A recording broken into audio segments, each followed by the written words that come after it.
Musa alayhi salam, his story is mentioned in so many places. In this particular ayah belongs to Surah Taha. And in this surah, Allah Azza wa Jal begins the narrative when he left his family and he saw a fire up on top of a mountain in the middle of the night. And when he gets up there, of course, he discovers that Allah Azza wa Jal is the one that's called him to it. And this beautiful conversation begins between him and Allah Azza wa Jal. Now in the course of that talk that Allah was giving him through the fire, Allah Azza wa Jal told him to throw his stick, his staff, al-asa. Alqiha ya Musa, throw it Musa. Musa alayhi salam throws it and it turns into a hayya, into a running snake. A poisonous snake in Old Arabic is also called a hayya. And then he tells him, khudha wa la takhaf. Grab the snake, grab it and don't be afraid. Now you tell me, as a normal human being, grabbing the snake and not being afraid, it's almost impossible. And yet Allah Azza wa Jal trained Musa alayhi salam to take this task on, to grab the snake and not be afraid. And at this point you notice Musa alayhi salam doesn't say, La astati' ya Rabbi, I can't do it ya Rabb. No dua to Allah to say, Ya Allah help me, he just does it.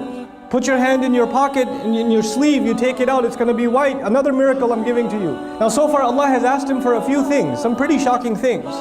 He's asked him to grab a snake, his hand is changed in color entirely. But Musa alayhi salam has no reaction, he's fine to all of this. But when Allah tells him, اذهب إلى فرعون إنه طغى, go to Fir'aun, go to Fir'aun. He's the one in fact that has rebelled.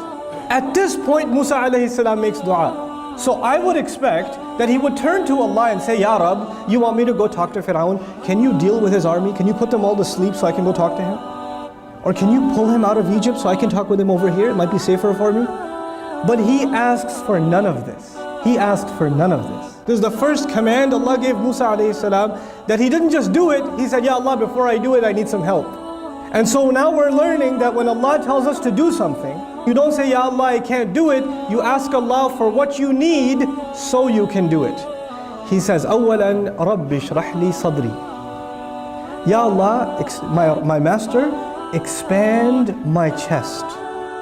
كي نسبحك كثيرا ونذكرك كثيرا إنك كنت بنا بصيرا. It's coming later in the same surah. So we can do a lot of dhikr of you, tasbih of you, and mention you a lot because you've been keeping an eye on us all along. In other words, you've been keeping an eye on me since my birth.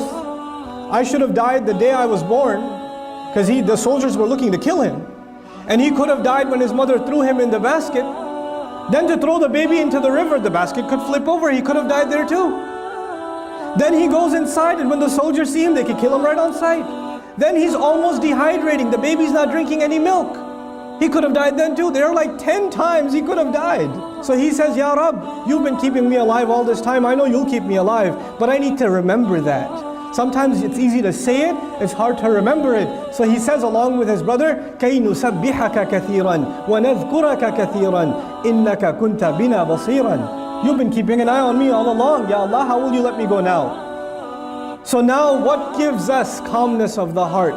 What gives us calmness of the heart when we have a difficult task in front of us is a lot of dhikr of Allah, that Allah is watching. Inna Allaha ma'ana, Inna Allaha basir. Ya Allah, I know I can't do it, but Ya Allah, give me what I need so I can do it. But if you can help me, by your help I will succeed. So we don't start with I can't do it. Every time you get to a point where you say and I say I can't do it, we turn to Allah in dua. That's our iman.